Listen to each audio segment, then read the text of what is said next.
3월 27일 토요일 새벽기도 시작하겠습니다. 찬송가 440장입니다. 440장 어디든지 예수 나를 이끌면 어디든지 예수 함께 가려네. 예수 함께 아니 가면 낙 없고 예수님과 동행하면 겁 없네. 어디든지 예수 나를 이끌면 어디든지 예수 함께 가려네. 예수 함께 아니 가면 낙 없고 예수님과 동행하면 겁 없네. 어디를 가든지 겁낼 것 없네. 어디든지 예수 함께 가려네. 룻기서 3장 1절에서 10절까지 11절까지 보겠습니다. 3장 1절에서 11절까지. 룻의 시어머니 나오미가 그에게 이르되 내 딸아 내가 너를 위하여 안식할 곳을 구하여 너를 복되게 하여야 하지 않겠느냐. 네가 함께하던 하녀들을 둔 보아스는 우리의 친족이 아니냐. 보라 그가 오늘 밤에 타작마당에서 보리를 까불리라. 그런즉 너는 목욕하고 기름을 바르고 의복을 입고 타작마당에 내려가서 그 사람이 먹고 마시기를 다 하기까지는 그에게 보이지 말고 그가 누울 때에 너는 그가 눕는 곳을 알았다가 들어가서 그의 발치 이불을 들고 거기 누우라. 그가 내 할 일을 내게 알게 하리라 하니 룻이 시어머니에게 이르되 어머니의 말씀대로 내가 다 행하리다 하니라. 그가 타작마당으로 내려가서 시어머니의 명령대로 다 하니라. 보아스가 먹고 마시고 마음이 즐거워 가서 곡식 단 더미의 끝에 눕는지라. 룻이 가만히 가서 그의 발치 이불을 들고 거기 누웠더라. 밤중에 그가 놀라 몸을 돌이켜 본즉 한 여인이 자기 발치에 누워 있는지라. 이르되 네가 누구냐 하니 대답하되 나는 당신의 여종 룻이오니 당신의 옷자락을 펴 당신의 여종을 덮으소서.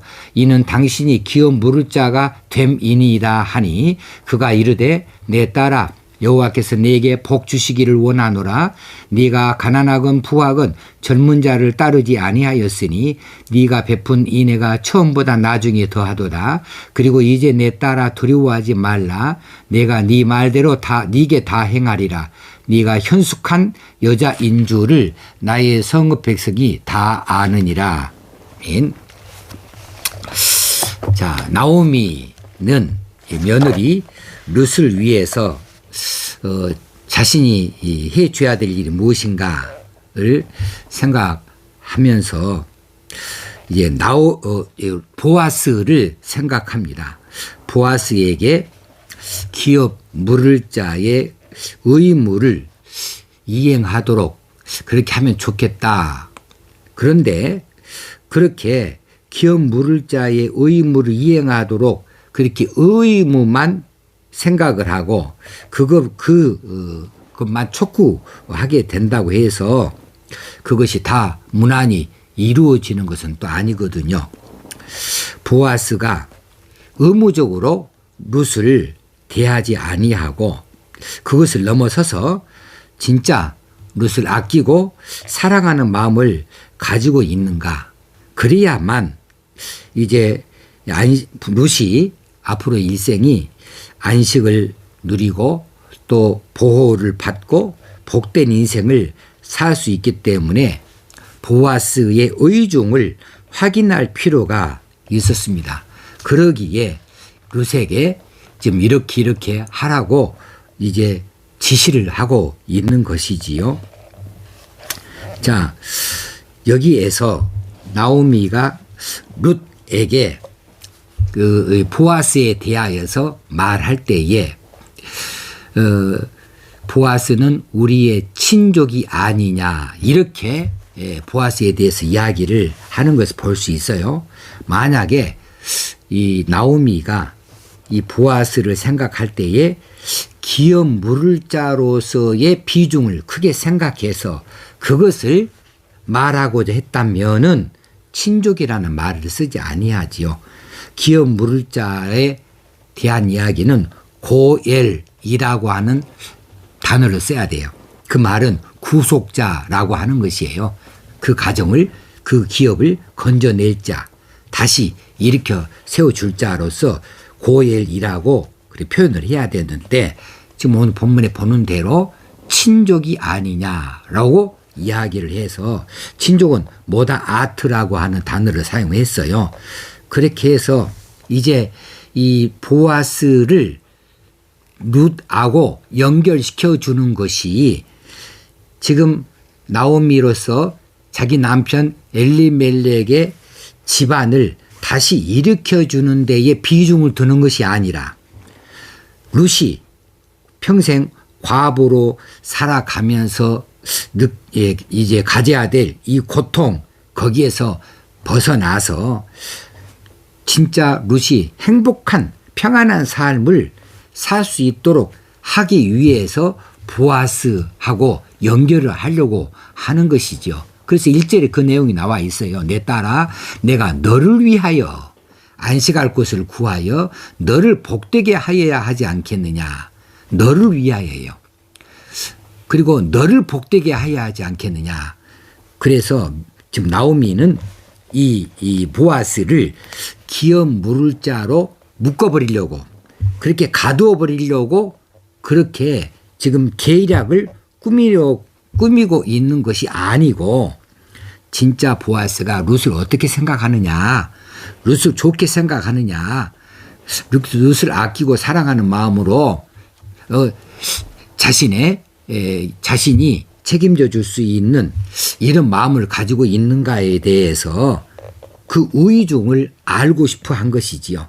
그래서 어찌든지 이 룻의 행복을 위하여서 보아스하고 연결하고자 지금 이러이러하게 보아스에게 나아가라고 룻에게 말해 주고 있는 것이지요. 그러면서 이제 4절 마지막 절에 확인하는 말씀이 있습니다.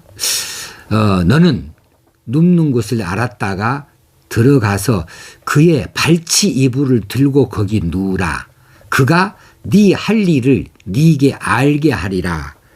이렇게 말해서 이제 이 발치 이불을 열고 들어가는 그 행위가 룻이 그 보아스가 오해할 수도 있어요.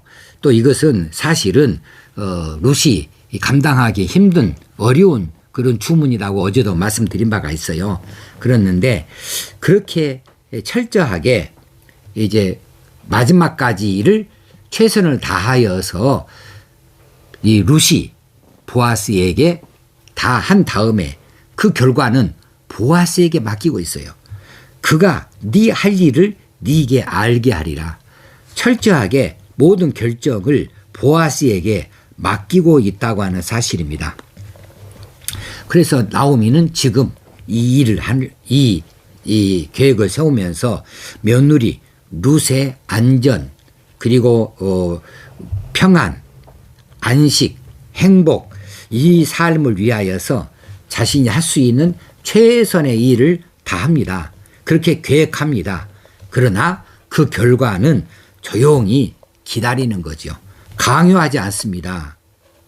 그리고 그렇게 하도록 해서 어떤 계략을 쓰는 것이 아니라는 사실이에요.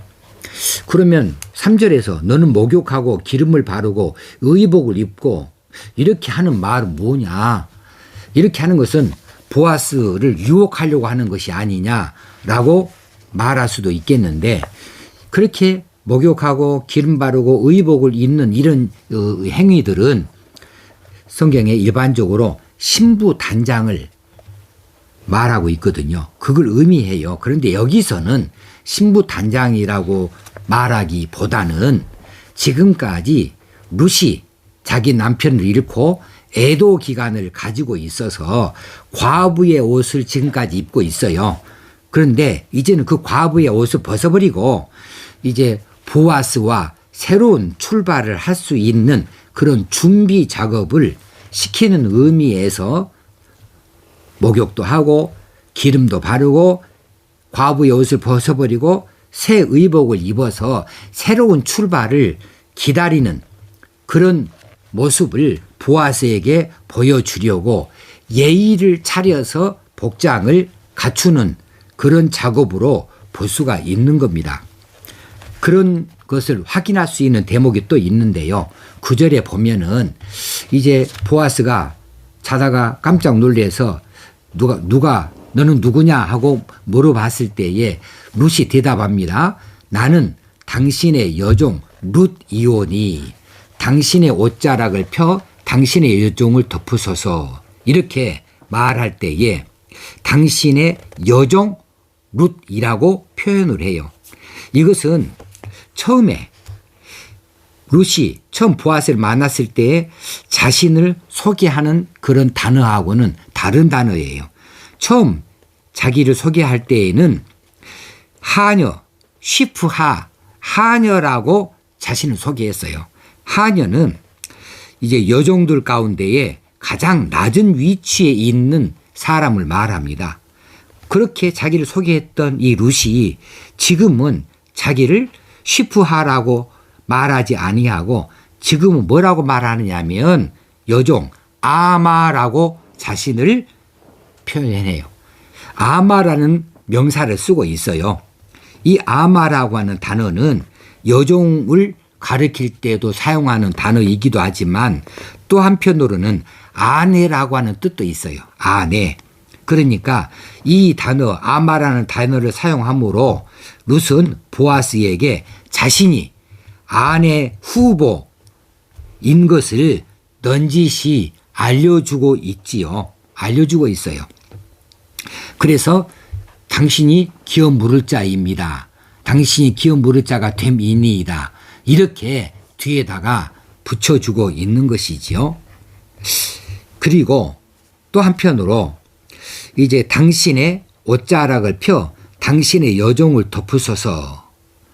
이 말은 나를 받아주세요 라고 하는 이런 청혼이나 다름없는 것인데 이것도 그냥 하는 말이 아니에요. 이미 이 보아스가 룻을 처음 만났을 때에 축복했던 그 말 가운데 이 내용이 있거든요. 이스라엘의 하나님 여호와께서 그의 날개 아래에 보호를 받으러 온 네게 여호와의 날개 아래에 보호를 받으러 온 너에게 온전한 상 주시기를 원하노라 이렇게 축복을 했었어요. 여기서 날개나 옷자락이나 같은 내용입니다. 같은 내용이에요. 그래서 당신이 나에게 축복했던 그 축복을 이제 나에게 이루어 주시기 원합니다. 라고 청을 하고 있는 것이지요. 그래서 보아스의 날개 아래에 나를 품어주세요. 나를 받아주세요. 라고 말하고 있다는 것입니다. 그래 오늘의 이 내용을 보면서 이 나오미의 기쁜 뜻을 생각할 수가 있어요. 자칫 잘못하면 이제 보아스를 유혹하기 위해서 지금 룻에게 이렇게 해라. 복장을 갖추고 머리에 기름을 바르고 그리고 또 이불을 떠들고 들어가고 이렇게 저렇게 하는 것이 세상적인 이런 작업이 아니고 세상의 작업에 이제 익숙한 사람들은 당연히 그것을 상대방을 성적으로 유혹하는 작업이라고 그렇게 단언할 수 있겠지만 그러나 경건한 사람, 거룩한 백성들로서는 그런 뜻으로 보지 아니하고 하나님의 뜻을 이루는 방식으로 이 보아스의 기업 물을 자로서의 책임이 있기는 하는데 진짜 강요당해서 기업 물을 자로서 룻을 받아들이는 것이 아니라 실제로 룻을 아끼고 사랑해 주어서 이제 받아들이는가에 대한 그런 의중을 확인할 필요가 있어서 지금 나오미는 룻에게 이런 일을 시키고 있고 룻은 시어머니의 그런 지시를 그렇게 진실 그대로 받아들여서 여자로서 남자를 유혹하는 이런 것으로 생각하지 아니하고 그대로 순종하고 있다 그 말입니다. 만약에 이런 일이 없었다고 한다면 보아스가 룻에게 자신이 기업 무릇자로서의 책임을 다하겠다고 오라고 하는 일을 그냥 무작정 기다릴 수만은 없지 않습니까? 한 가지 여기서 우리를 살피고 넘어가야 될 일이 있는데요.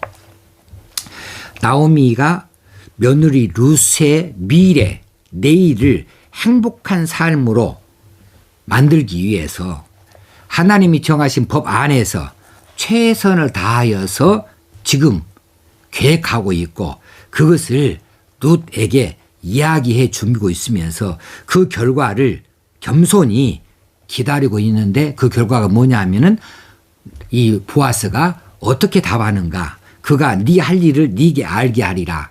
이것으로 다 그 온전한 철저한 결정을 보아스에게 맡기고 있는 것이죠. 우리 삶에 이런 자세가 필요합니다. 첫째, 아무것도 하지 아니하고 무엇이 이루어지기를 기대하는 것. 이런 자세는 하나님 앞에서 옳지 않습니다. 아무것도 하지 아니하고 다 그냥 하나님 알아서 해주세요. 이러면 이건 책임 없는 이야기예요.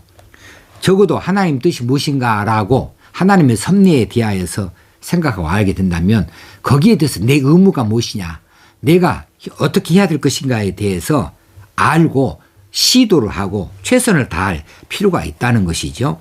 두 번째는 자신이 뭔가를 계획하고 목표를 향하여서 뭔가를 열심히 했어요. 그런데 그 결과가 자신이 원하는 대로만 돼야 한다고 그렇게 강요하고 그렇게 때를 쓰는 자세는 하나님 앞에서 버려야 된다. 하나님께 겸손히 맡겨야죠. 지금 나오미가 룻이 보아스의 그 마지막 말을 겸손히 기다리는 것처럼 그렇게 우리는 기다릴 필요가 있다고 하는 사실입니다. 여러분과 저에게 하나님께서 가장 좋은 곳으로 주시기를 원하십니다. 그리고 우리를 그렇게 이끌고 나아가고 싶어 하십니다. 보아스가 룻을 데리고 일평생 참 복된 길로 나아가는 것처럼 어디든지 예수 나를 이끌면 어디든지 예수 함께 가려네. 예수 함께 아니 가면 낙 없고 예수님과 동행하면 겁 없네. 어디를 가든지 겁낼 것 없네. 어디든지 예수 함께 가려네.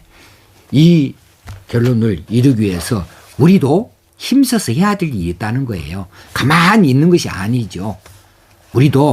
우리가 해야 될 최선의 일들을 다 할 수 있어야 되겠다.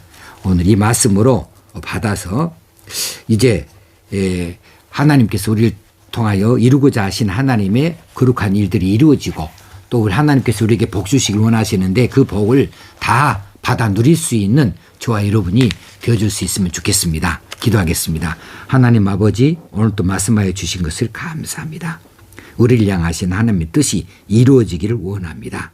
우리가 우리에게 맡겨진 일들을 최선을 다하여서 할 수 있는 자들이 되게 하시고 그 결과를 겸손히 기다리는 저희들 다 되게 하여 주옵소서. 우리 주님 예수님의 이름으로 기도합나이다. 아멘. 오늘 하루도 승리하는 날 되어지길 바랍니다. 감사합니다.